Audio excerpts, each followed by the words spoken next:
वालेकुम, कैसे हैं आप सब। मैं ठीक और दुआ करती हूँ आप सब लोग भी ठीक ठाक हों। जहाँ भी रहें खुश रहें, आबाद रहें और अल्लाह आप लोग की सारी जायज़ ख्वाहिशात पूरी करे। आमीन सुम्मा आमीन।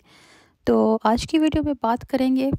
वैसे तो नीदरलैंड में काम करने के लिए आपके पास एक्सपीरियंस हो, डच लैंग्वेज आनी चाहिए और यहाँ की थोड़ा बहुत जो भी डिप्लोमा होता है उसकी आपके पास सर्टिफिकेट होनी चाहिए। तो इन सब चीज़ों के बाद ही हमें कोई काम मिल सकता है, वरना हमें काम करने के लिए इन सब चीज़ों का होना बहुत ज़रूरी है। हाँ, अगर इंग्लिश आती है तो जहाँ इंग्लिश का यूज़ होता है, जो लोग इंग्लिश को अपने रिक्वायरमेंट में रखते हैं तो वहाँ जॉब कर सकते हैं। तो खैर ये तो अलग बात हो गई। अगर हमें कोई भी मतलब लैंग्वेज भी नहीं आती, यहाँ का कोई एक्सपीरियंस भी नहीं है और कोई हमारे पास ऐसा डिप्लोमा भी नहीं है, तो फिर जो काम होता है वो होता है खेतों में काम करना। तो उसके लिए ना तो कोई डिप्लोमा चाहिए, ना कोई आपके पास लैंग्वेज का होना ज़रूरी है, ना आपके पास यहाँ की कोई सर्टिफिकेट होनी चाहिए, कुछ भी नहीं होना चाहिए। बस आपको यहाँ क्या अपना नाम रजिस्टर कराना है, फिर वो यहाँ पे आपको बस आती है, पिक कर जाती है और वहाँ काम करवाते हैं। 5 घंटे 6 घंटे 8 घंटे तो नॉर्मल ही होता है एक दिन में, और वापस वो आपको छोड़ जाती है। तो ये वैसे तो कहना बहुत आसान है, यहाँ पे ठंड है तो खेतों में काम करना बहुत आसान होता है। पहले पहले मैं ये सोचती थी, लेकिन ये हमारी खुशफहमी होती है, ऐसा कुछ भी नहीं होता। जैसे नॉर्मल होते हैं हमारे पाकिस्तान में, जिस तरह यानी कि जिस तरह हीट दी जाती है, जो हमारा तो नेचुरल हीट मिलती है, यहाँ पे मसनूई हीट दी जाती है हर चीज़ को, तो उसके अंडर काम करना बहुत ही ज़्यादा मुश्किल तरीन काम होता है।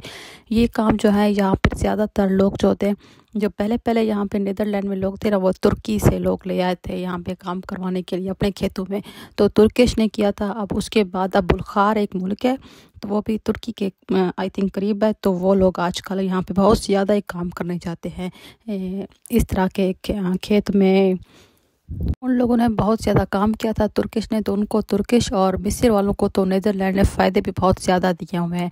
अब जब हम लोग यहाँ पे काम कर रहे हैं, मेरा हस्बैंड या कोई और लोग पाकिस्तानी जितने भी और भी काफ़ी सारे मुल्क के लोग हैं काम कर रहे हैं, तो उनके कुछ ना कुछ हिस्सा जो होता है वो हर मंथ काट लिया जाता है, ताकि एंड पे उनको जो पेंशन की सूरत में दिया जाएगा।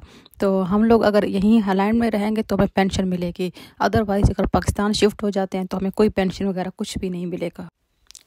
लेकिन जो तुर्किश हैं, जैसे मिस्र के लोग हैं, अगर ये अपने कंट्री वापस चले जाते हैं, यहाँ से काम वगैरह ख़त्म करके अपना नाम ख़त्म करके वापस चले जाते हैं, तो फिर भी इनको अपने ही कंट्री में यहाँ नीदरलैंड से ये पेंशन लेते हैं। तो इनको ये इस तरह फ़ायदा दिया गया था, क्योंकि इन तुर्किश लोगों ने और मिस्र के लोगों ने इनकी बहुत ज़्यादा यहाँ पे हेल्प की थी, मतलब काम वगैरह, क्योंकि पहले तुर्किश इतना ज़्यादा तरक्की याफ्ता तो नहीं था। तो वो लोग यहाँ पे आए थे, तो नीदरलैंड के लोगों ने उनसे अपने काम के लिए थे, जिस तरह होता है खेतों में लिए, कम पैसों पे लिए, तो ने बहुत ज़्यादा हेल्प की थी। हमारे जानने वाले भी हैं, औरतें हैं, वो भी काफ़ी सारी औरतें हैं, मर्द हैं, काफ़ी सारे उन्होंने इन लोगों की, तुर्किश है, उनकी हेल्प की थी।